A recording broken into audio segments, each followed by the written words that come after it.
जी अस्सलाम वालेकुम, welcome to my channel. अभी जो है हम कर रहे हैं MGT 404 की असाइनमेंट 1 और इसकी भी जो लास्ट डेट है वो 2 मई है। और इसमें जो है इसके एक जो है सिनेरियो दिया गया है और उसके बाद जो है ये जो हैं हमारे पास 7 जो है इसके अंदर जो है क्वेश्चन दिए गए हैं, मेन इसके जो पार्ट्स दिए गए हैं, ठीक है। और उसके बाद जो है आगे उसके जो हैं कुछ रिक्वायरमेंट्स दी गई हैं। ये 3 जो है इसमें क्वेश्चन हैं, तो इन सब को जो है करना है। और ये सब जो है ABCD, E, F, G ये जो है इनको यूज़ करते हुए और साथ में ये भी यूज़ करना है, ठीक है। सो यहाँ पर जो है अब हम देख लेते हैं कि केस है क्या बेसिकली। इसमें यह है कि एक जो कोई मॉडल मैन्युफैक्चरर्स हैं, उनके पास जो कि है कॉफ़ी मग्स जो हैं वो सेल करते हैं और उनके पास जो टोटल लेबर है वो लेबर फोर्स है वो है उनके पास 20 पीपल्स, ठीक है। और उसके बाद जो है उनके पास अकाउंटेंट जो कंपाउंड है कंप्यूटर जो उनका जो प्रॉफिट है, ठीक है, तो वो है उनका 2000, ठीक है। उसके बाद जो है लॉस ये आपके पास इसमें आ जाता है 8500 इसका लॉस आ गया है। वो कह रहे हैं कि पहले जो है उनका प्रॉफिट होता था 2000, लेकिन अब जो है अचानक से 8500 जो है ये उनका लॉस हो गया। और उनकी जो है जो क्यों हो रहा है उनकी जो रिकम्युनिकेशन और मार्जिनल कॉस्टिंग अप्रोच की वजह से, और जो उनके जो जितने भी उनकी जो होती हैं बहुत सारे लॉस वगैरह हैं उनकी वजह से, ठीक है। उसमें जो है ईयरली जो है एक डिसीजन लेना बहुत ज़्यादा ज़रूरी है, उनके डिस्कशन जो है वो बहुत ज़रूरी है। यहाँ पर जो है ये ड्यूरिंग ये ए है, BCD, E है और इसमें जो है यहाँ परचेज्ड जो परचेजिंग कॉस्ट है वो है हमारे पास ये फॉर 60,000, ठीक है, at the end year and, ठीक है। सो यहाँ पर जो है ये डिक्रीज्ड, ठीक है, डिक्रीज्ड जो है ये है 40,000 हो गई है अब, ठीक है, 40,000 जो है डिक्रीज हो गई है, ठीक है। इसके बाद जो है factory overhead payments were over outstanding has 20,000, ठीक है। और यहाँ पर हम ये करते हैं, ये फैक्ट्री ओवरहेड है, ठीक है।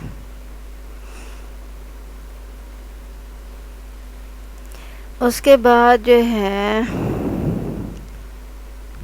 और यहाँ पर जो है जैसे इसमें इन्हें कहा गया कि फैक्ट्री ओवरहेड पेमेंट्स हैं, ठीक है। और यहाँ पर जो है ये जो 20,000 है और यहाँ पर जो है ये 140,000 एट द ये 20,000 at the start of the year, ठीक है। और ये 140,000 was paid the year in this regard. So ये जो 140,000 है ये भी जो है पे किया गया है, ठीक है। इसको भी हम जो है इस तरह से कर लेते हैं हाईलाइटेड। और इसके बाद जो है water and electricity expenses were paid, इसमें जो है जो ये भी जो है पेड है, ठीक है। ये इनको भी इस तरह से जो है हम कर लेते हैं। और इसके बाद जो है including being the fixed charges के कोई जो है अंदर कोई चीज़ें जो हैं वो ख़राब हो जाती हैं एट द टाइम, तो उनके ऊपर जो है कुछ अखराजात जो हैं वो आए हैं, वो कितने आए हैं, ठीक है। तो वो आ रहे हैं यहाँ पर 10,000 लिख दिए गए हैं, ठीक है। और इसके बाद जो है यहाँ पर पेबल्स जो हैं वो 4,000 है। हाँ जी, यहाँ जो है जो पेबल्स हैं वो 4000 एंड 6000 है, जो कि एट द स्टार्ट टाइम है, ठीक है, एंड एंड टाइम ईयर है, ठीक है। तो यहाँ पर जो है जो 4000 है वो स्टार्ट ईयर में है, और जो 6000 है वो एंड ईयर में है, ठीक है। तो अब जो है यहाँ पर ये इफ़ेक्टिव एजेस हैं, ये हमारे पास 390,000 हैं, ठीक है, सॉरी 390 नहीं 359,000। और आगे जो हैं ये मशीन डिप्रिसिएशन ये हैं इसमें 80,000, ठीक है। उसके बाद इफ़ेक्टिव एजेस जो हैं ये हैं हमारे पास 19,000। और इसके बाद जो है यहाँ पर आ जाता हमारे पास ई में एक्सपेंसेस जो हैं वो हैं 10,000 और सॉरी 1 लाख हैं, 100,000 है, ठीक है। ओनर इंक्लूड सो ये है जो फॉर पेट्रोल, ठीक है, ये 76,000। उसके बाद यहाँ पर जो है ये 76,000 जस्ट फॉर पेट्रोल नहीं है, इसमें मेंटेनेंस भी हो सकती है कार के लिए, ठीक है, कार की मेंटेनेंस भी हो सकती है, और उसमें और भी बहुत सारी चीज़ें हो सकती हैं उसके लिए, ठीक है। तो उसमें जो हर चीज़ जो होती है उसको डिप्रिसिएशन बोल देते हैं। उसके बाद जो है सेलिंग एंड एडमिनिस्ट्रेटिव सैलरीज़ जो हैं वो टोटल सैलरीज़ जो हैं वो हैं आपके पास 120,000, ठीक है। और उसके बाद यहाँ पर हैं ये हैं जी एडवर्टाइजमेंट के लिए जो है 30,000, ठीक है। उसके बाद जो है ये सेल्स कमीशन है वो है RS5 यूनिट सोल्ड, ठीक है, के पर यूनिट जो है RS5 है इसमें आता है, ठीक है। और इसके बाद जो है यहाँ पर फैक्ट्री प्रोड्यूस्ड 20,000 यूनिट्स, ठीक है। तो ये 20,000 जो है उसमें यूनिट्स हैं, मतलब प्रोडक्ट्स इतनी बनाई हैं, कोई भी प्रोडक्ट है उसके इतने पीसेस बनाए हैं, यूनिट्स उसको कहते हैं। एट कितनी जो उसकी कॉस्ट पड़ी है वो पड़ी है 67 हर एक जो पीस है उसके लिए। अच्छा, इसके बाद जो है इसमें कहा जा रहा है कि 1000 यूनिट्स जो हैं वो जो हैं सेल नहीं हुए मुकम्मल ईयर जो है वो गुजर जाने के बावजूद। 20,000 उन्होंने यूनिट्स बनाए थे, पीसेस बनाए थे, जिसमें जो है 1000 जो है वो सेल नहीं हुए, ठीक है। तो अब जो है रिक्वायरमेंट्स ये हैं, इफ़ द अफॉर mentioned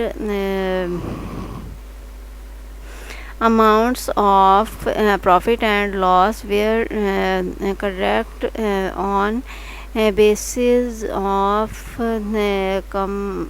computational approaches show that how each one was, ठीक है। उसके बाद नेक्स्ट है reconcile the two operating results for the factory management. और है third which approach mentioned in the question you favour and why, ठीक है। तो अब जो है यहाँ पर ये सारी चीज़ें दे दी गई हैं। अभी मैं आपको लेके आती हूँ इसकी तरफ, जो मैंने सॉल्यूशन बनाया है इसका। ये फर्स्ट क्या है, ये फर्स्ट ये वाला जो यहाँ पर क्वेश्चन है ये वाला है, ठीक है। और इसको कहा गया है फर्स्ट, और यहाँ से जो है ये ए जो है उसको लिया गया है, ठीक है। अब ये प्रॉफिट 2000 यहाँ पर मैंने आपको बताया था, ठीक है। तो यहाँ जो ये है प्रॉफिट 2000 ये वाला आ गया, ठीक है। अब जो है यहाँ पर ये हमारे पास आ जाता, इसमें प्रोडक्शन जो है वो 20,000 यूनिट्स है और अनसोल्ड इन्वेंट्री जो है वो 1,000 यूनिट्स है और कॉस्ट पर यूनिट जो है वो 67 है, include fixed plus variable manufacturing cost, मतलब हर एक जो हर तरह की कॉस्ट इंक्लूड करने के बाद जो है वो पर यूनिट जो है 67 रुपीज़ बनते हैं। ठीक है, तो अब स्टेप 2 जो है ये है हमारे पास, इसका ये स्टेप 1 था, ये स्टेप 2 इसमें है सेल्स रेवेन्यू अनसोल्ड जो है यूनिट्स, अच्छा यूनिट्स सोल्ड 20,000 माइनस 1,000 जो है इसमें अब जो है यूनिट सोल्ड है जो वो निकालने। यहाँ पर ये बताया गया है कि जो यूनिट्स सोल्ड नहीं हुए अनसोल्ड यूनिट्स बताए गए हैं। अब जो है टोटल में से जो है अनसोल्ड को जो है माइनस कर देना है, तो वो जो आ जाते हैं 19,000 ये आ जाते हैं सोल्ड यूनिट्स। ठीक है, अब जो है total cost of goods manufacturing COGM equals 20,000, total जो है 20,000 जो यूनिट्स बनाए थे और मल्टीप्लाई इसको कर देना है 67 के साथ, क्योंकि जो है 20,000 इसमें जो है वो बनाए गए थे पीसीज बोल सकते हैं, यूनिट्स बोल सकते हैं, और उसको जो है उसके पर पीस प्राइस जो पड़ी थी वो 67 थी। अब जो है टोटल इनकी जो कॉस्ट है वो मालूम करनी है कि आखिर उनकी मैन्युफैक्चरिंग के लिए जो टोटल कॉस्ट है वो कितनी आई है। सो जो है इसको जब इसके साथ मल्टीप्लाई कर रहे हैं तो ये वाला जो है इसका आंसर आ जाता है। ठीक है, उसके बाद जो है कॉस्ट ऑफ गुड्स सोल्ड है यहाँ पर COGS। ठीक है, ये मतलब 19,000 मल्टीप्लाइड बाय 67 के मतलब जो सेल हुए हैं, जो जितने यूनिट सेल हुए हैं उनको जो है अब उनकी जो पर यूनिट प्राइस के साथ मल्टीप्लाई करना है। ठीक है, यहाँ पर जो है टोटल यूनिट्स की जो प्राइस है वो मालूम की है, यहाँ पर जो सोल्ड हो चुके हैं उनकी प्राइस मालूम की है कि उनकी जो मैन्युफैक्चरिंग प्राइस थी वो कितनी थी। उसके बाद जो है यहाँ पर एंडिंग इन्वेंट्री, मतलब जो कि अनसोल्ड इन्वेंट्री है, अब उनकी जो है वो कॉस्ट वो मालूम करनी है कि वो कितनी है। यहाँ पर है उसको 1,000 को क्योंकि 1,000 यूनिट्स थे जो कि सॉल्व नहीं हो सके। ठीक है, और यहाँ पर जो है ये 67 से इसको मल्टीप्लाई कर दें तो 67,000 हो गया। अच्छा जी, अब कंस्ट्रक्टेड इनकम स्टेटमेंट एब्जॉर्प्शन। अब यहाँ पर जो है ये डिस्क्रिप्शन है और यहाँ पर अमाउंट लिख दिया है। ठीक है, और इसके बाद जो है ये सेल्स है और कॉस्ट ऑफ सेल्स है, ये ग्रॉस प्रॉफिट है, नेट प्रॉफिट है। ठीक है,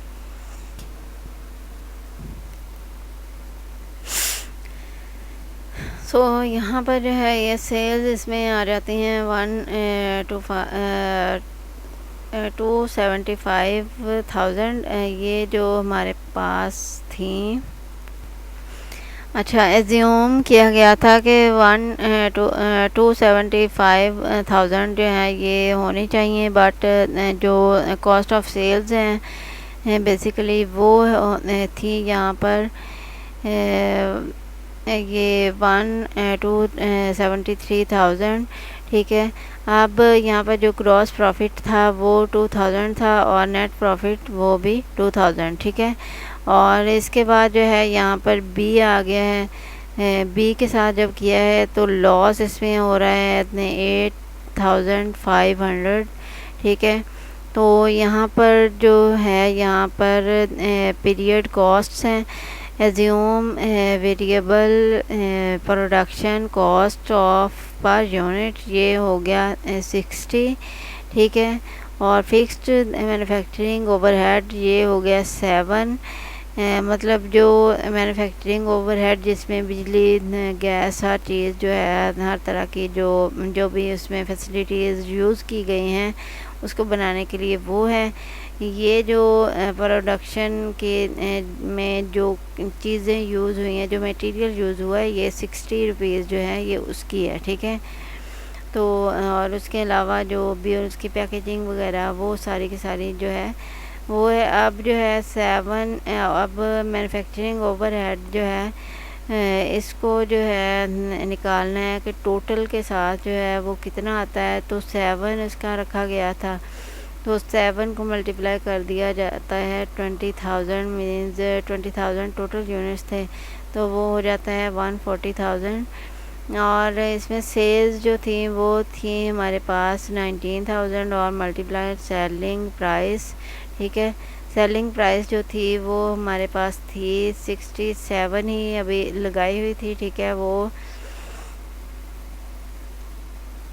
इतनी बन गई है।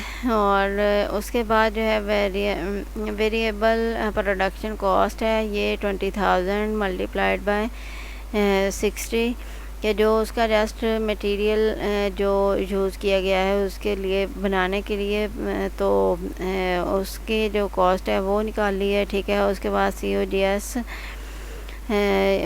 कॉस्ट ऑफ गुड सोल्ड है वो जो है 19,000 टोटल जो सोल्ड हुए थे सेल हुए थे, ठीक है। और उनको जो है 60 से मल्टीप्लाई कर दिया है। इन्वेंट्री मतलब जो बच गए थे उनको 60 से मल्टीप्लाई कर दिया है। उसके बाद जो है अब contribution margin sales minus variable cost of sales, इसमें जो है ये सेल्स जो थी हमारे पास ये वाली ये और माइनस जो है ये COGS cost of good sold जो है वो उसमें से माइनस कर देना है और ये आ जाता है हमारे पास कंट्रीब्यूशन मार्जिन, ठीक है। उसके बाद टोटल फिक्स्ड और ओवर पीरियड कॉस्ट, ठीक है। तो यहाँ पर है हमारे पास फिक्स्ड मैन्युफैक्चरिंग ओवरहेड ये हो गया हमारे पास 140,000। सेलिंग जो उसमें एडमिन सैलरीज़ जो हैं वो हैं 120,000 और एडवर्टाइजमेंट है 30,000। सेल्स कमीशन है हमारे पास जो 19,000 जो है वो सेल हुई है तो उनको जो है 5 जो था हमारे पास कमीशन था तो उसको 19,000 को 5 से मल्टीप्लाई कर दिया है, ठीक है। सो अब यहाँ पर आ जाता है ये मैनेजरियल वेजेस तो वो हो जाते हैं 19,000, ठीक है। और कार एक्सपेंसेस ओनर और वो थे 1 लाख और टोटल जो होता है ये 504,000। मतलब ये सब के सब जो है इनको टोटल कर दिया जाए तो वो 504 है। और नेट लॉस जो है वो 135 माइनस ये आ जाता है 504,000 और ये इसमें जो है ये आ जाता है 369,000। उसके बाद जो है adjusted back to reported 8,500 loss in the reconciliation, ठीक है। सो अब जो है यहाँ पर इसकी जो ये फ़ाइल है ये मैथमेटिकल है और आपको जो है इसको एक ही दफ़ा हो सकता है कि समझ ना आए, ठीक है, कुछ लोगों को। तो इसलिए जो है मैं ये फ़ाइल आपको डिस्क्रिप्शन में दे दूँगी, लेकिन यह है कि यहाँ से कॉपी करके वहाँ पेस्ट नहीं करना। इस तरह से जो है आपको जो कॉपी का जो है वो टैग लग के आ जाएगा। तो आपने बनानी खुद है, उसमें जो भी उसकी सेटिंग है वो खुद करनी है, ठीक है। तो फिर ही आपके लिए जो है वो अच्छा होगा, क्योंकि मैथ में जो है सब के लिए फार्मूला तो सेम ही होगा ना, तो इसलिए जो है मैं आपको ये दूँगी। और इसके बाद ये सेकंड वाला है, ठीक है। तो यहाँ पर जो है इसमें ये किया जा रहा है अंडर एब्जॉर्प्शन कॉस्टिंग। तो यहाँ पर जो है क्लोजिंग इन्वेंट्री इंक्लूडेड, यहाँ पर जो सॉल्ड नहीं हुए थे यूनिट्स, ठीक है, उनकी जो ओवरहेड कॉस्ट के साथ उनको जो है वो मल्टीप्लाई कर रहे हैं। 7 उसकी ओवरहेड कॉस्ट रखी गई है, जिसमें बिजली, पानी, गैस, हर चीज़ जो है ओवरऑल जो है जितने भी एक्सपेंसेस अदर एक्सपेंसेस हैं उनको 7 रुपीज़ के साथ किया गया है कि हर जो यूनिट है उसके साथ जो है 7 रुपीज़ अटैच किए गए हैं। अब जो है इसको मल्टीप्लाई कर देना है 1000 से, तो ये आ जाते हैं। उसके बाद अंडर ये जो है मैनेजेरियल कॉस्टिंग, तो यहाँ पर जो है closing inventory valued at variable cost only, तो यहाँ पर जो है ये 60 जो मेन उनकी जो कॉस्ट थी जो कि उनका जो मटेरियल यूज़ हुआ है उसको मल्टीप्लाई कर देना है 1000 से, तो ये आ जाएगा। और डिफरेंस इन प्रॉफिट 2000 माइनस 8500 जो उसका लॉस था वो, ठीक है, और इक्वल्स ये हो गया 10,500, ठीक है। और इसके बाद जो है ये स्टेटमेंट जो है ये आ जाती है प्रॉफिट 2000 लेस फिक्स्ड OH इन क्लोजिंग इन्वेंट्री, ये 7000 है। और मैनेजेरियल वेजेस हैं ये 19,000 है। Non manufacturing cost in excluded ये हो गई है 13,500। और नेट लॉस जो है ये 8,500, ठीक है। और अब जो है ये 3 वाला है, यहाँ ये 3 ही हैं, ठीक है। तो ये है हमारे पास, इसमें जो है प्रेफर्ड अप्रोच है मार्जिनल कॉस्टिंग, ठीक है। और इसमें जो रीज़न बतानी थी हमें कि क्या रीज़न है, जस्टिफिकेशन अपनी तरफ से देनी है। Marginal cost gives a clearer picture of actual profitability of treating fixed costs as period expenses. It avoids inflating profit due to unsold inventory. Helps in decision making like pricing, product discontinuation, and cost control by separating variable and fixed cost, ठीक है। तो ये थे जी हमारी assignment. इसके जो है link भी मैं जो है डिस्क्रिप्शन में दे दूँगी। ये फ़ाइल आप डाउनलोड करें, लेकिन इसको एज़ इट इज़ कॉपी करके आपने पेस्ट नहीं करना, ठीक है। तो लिखनी लाजमी है आपने, खुद अपने जो है टाइप ज़रूर करनी है आपने, ठीक है। उम्मीद करती हूँ कि ये जो है अच्छे तरीके से आपको क्लियर होगी। टेक केयर एंड अल्लाह हाफ़िज़। मिलते हैं नेक्स्ट वीडियो में।